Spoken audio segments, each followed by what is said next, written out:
Sur Facebook, il y a un groupe Février sans supermarché. Et c'est là que j'ai rencontré Cynthia. Elle m'a dit qu'elle essayait de passer au zéro déchet et je suis allée à sa rencontre. Donc je suis pas encore zéro déchet à 100%, tu vois, j'ai encore plein de trucs, plein de packaging, mais bon, faut d'abord que je les finisse. Il faut évacuer l'ancienne vie.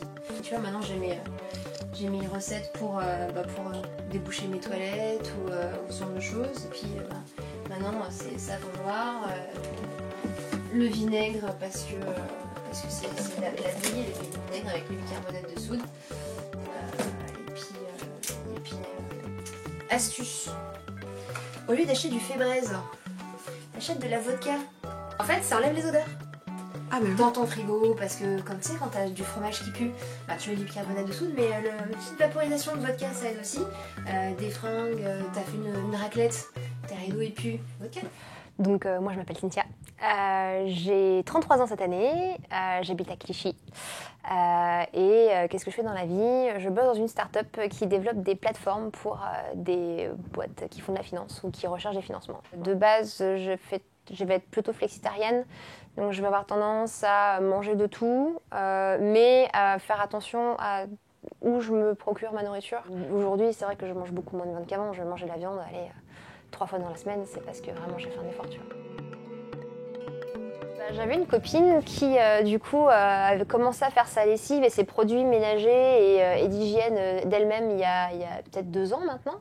Et au début, je trouvais ça marrant. Je me suis dit, bon, c'est funky, elle fait ses trucs elle-même, elle fait ses petites mixtures, elle se prend pour une sorcière dans sa cuisine, c'est fun.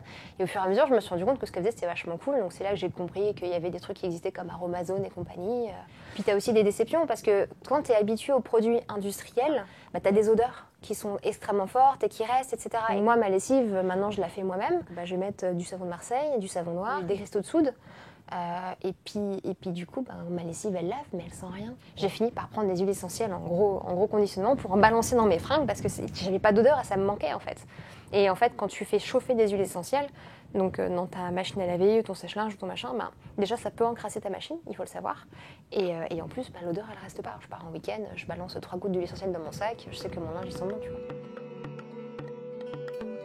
Tout autour de nous, tout, n'importe quoi, les fringues qu'on porte, tu vois, ça c'est du H&M, c'est pas cher, mais c'est pas cher pour mon portefeuille, mais c'est plus cher pour la planète parce que les produits utilisés, parce que les conditions de travail des gens, parce que l'indice carbone aussi, de faire venir des choses du Pakistan et compagnie, et puis le social et le machin, et en fait si tu t'arrêtes 30 secondes, tu te rends compte qu'autour de toi, en termes de valeur, tout peut te faire suffoquer en fait. Et t'es là en mode par où je commence en fait. J'avais entendu parler de cette application qui s'appelle Yuka et j'ai commencé en fait à scanner mes courses et je me suis rendu compte que des choses qui me paraissaient évidentes, en fait c'était de la merde. Et moi ça a commencé à vraiment me trotter tout ça en septembre dernier, septembre-octobre, ça a commencé à me travailler un peu, je commençais à essayer des petits produits par-ci par-là, mais vraiment à petite dose. Et puis je me suis posé la question pour effectivement la salle de bain et j'ai effectivement commencé par la salle de bain aussi.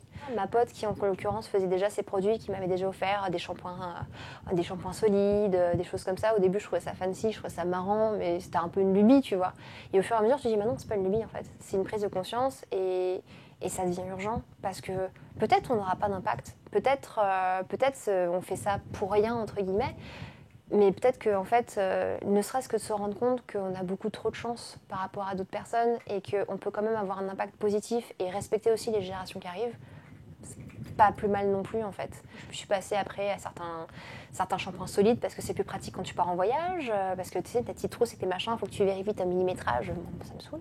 Et puis tu passes au sachet de thé réutilisable en tissu et au fur et à mesure, tes pâtes, ton riz, ton machin, tu commences à prendre des sacs pour acheter tes trucs en vrac. Et après, tu retrouves aussi le plaisir de discuter avec les commerçants que tu fais pas quand tu arrives à 9h30 le soir, tu rentres du boulot, t'es défoncé, tu dis bon allez, je m'achète une plaquette de jambon et puis je rentre à la maison, tu vois. Et puis c'est pas une vie en fait.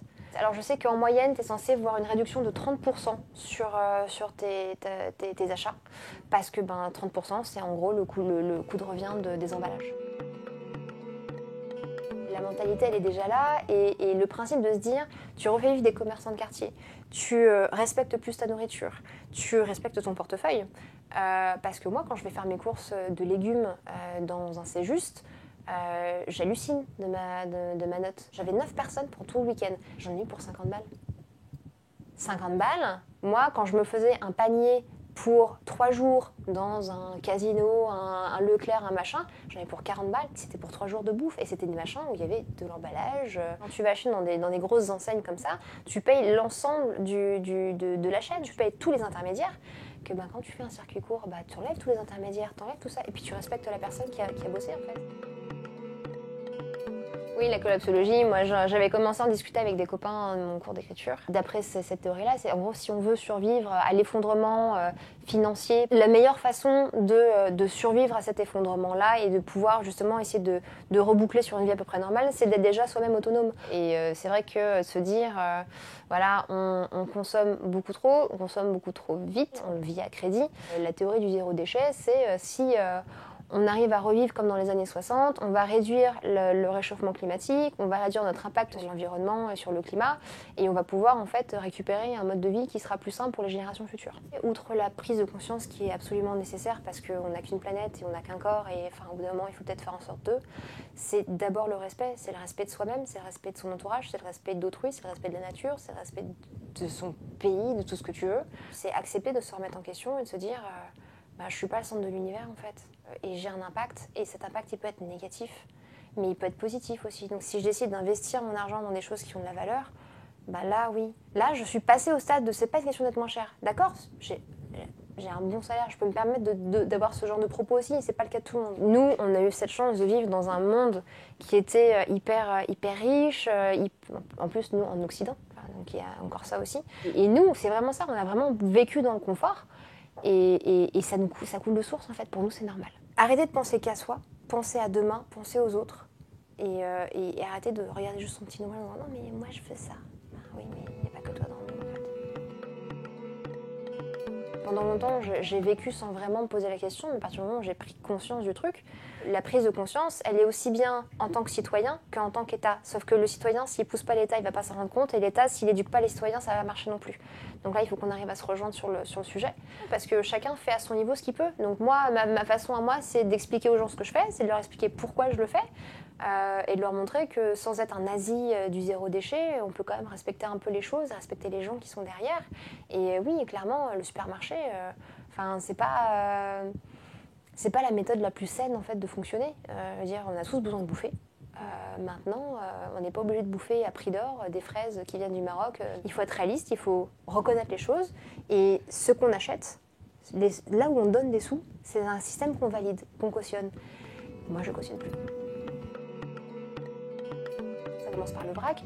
Et puis tu te poses un peu des questions aussi sur tout ce qui est la place de la femme dans la société, la place des enfants dans la société, la place des animaux dans la société. Et au fil et à mesure, la politique, et tu élargis, tu réfléchis, et puis tu te rends compte que on a tout un système à revoir. Moi, c'est ce qu'on m'a dit. On m'a dit, travaille bien à l'école, passe ton bac. Si tu as ton bac, tu pourras faire des études. Si tu as des études, tu auras un bon travail. Si tu as un bon travail, tu auras de l'argent, tu auras une grande maison, une belle voiture, un machin. Oui, mais c'est pas parce que tu as une grande maison, une belle voiture, un machin que tu vas être heureux en fait. On est carrément devenus les poules élevées en batterie, en cage, qui pondent des œufs et qui n'ont aucune liberté de manière. Et puis on est totalement formatés. C'est j'ai passé une mauvaise journée, mais c'est pas grave, je vais mettre Netflix. J'adore Netflix, je binge-watch plein de séries et de films, mais au bout d'un moment, c'est pas vivre. Et après, est-ce que c'est un truc de millénial de se dire, voilà, on a 30 piges, on veut révolutionner le monde, et quand on aura 50 ans, on va se dire, ils étaient mignons, les petits jeunes, mais quand même, c'est pas ça la vie. J'en sais rien, tu vois. J'ai envie de me dire que non. J'ai envie de me dire qu'il y a une vraie prise de conscience. Le problème, c'est que les gens vont pas régler les problèmes les uns après les autres, déjà parce qu'il faudrait se poser pour ça. Et quand tu es dans un mode de vie où c'est métro, boulot, dodo, et il faut faire vite, parce que tu comprends, là c'est le Black Friday, puis demain ce sera les soldes, et puis vite, faut mettre des sous de côté parce qu'après on veut partir en vacances. Au final, tu regardes, l'année elle est passée, la décennie elle est passée, ta vie elle est passée, et t'as rien fait. Et au final, tu dis, non, mais les autres vont le faire. Ah non. Il faut d'abord commencer par soi, mais après, il ne faut pas non plus tomber dans l'effet inverse de se dire, si moi je le fais, je sauve la planète. Non, si on arrive à faire passer le message. Mais le truc, c'est qu'après, le message, il faut qu'on l'étende, il faut que ça fasse tache d'huile, il faut que ça remonte. Et il faut qu'on arrive à imposer aussi la prise de conscience dans les hautes sphères. Parce que les lois qui passent, c'est pas nous qui les votons. Les impôts que tu payes, tu décides pas dans quoi ils vont être investis. Je pense que la révolution citoyenne, ça va passer par le même moment, c'est de se dire, Ouais, bah je m'arrête 2 minutes. Et au lieu de refaire le monde autour d'un verre de vin avec les copains, bah, je vais vraiment avoir un impact et on va faire le monde tous ensemble et on va peut-être réussir à faire quelque chose. Il faut juste accepter de se poser et de se dire comment est-ce que je pourrais faire autrement. Mais se remettre en question, les gens, ils ont du mal. C'est des réflexes qu'on n'a pas. Parce qu'on a l'habitude d'être choyé et d'avoir tout Amazon, tu vois. C'est ah, je veux ça, bah c'est bon, il est là demain. Non, parce que attendre et savoir profiter des choses telles qu'elles sont, c'est aussi une valeur en fait. Elle avait réussi à mettre des mots sur ce que je ressentais.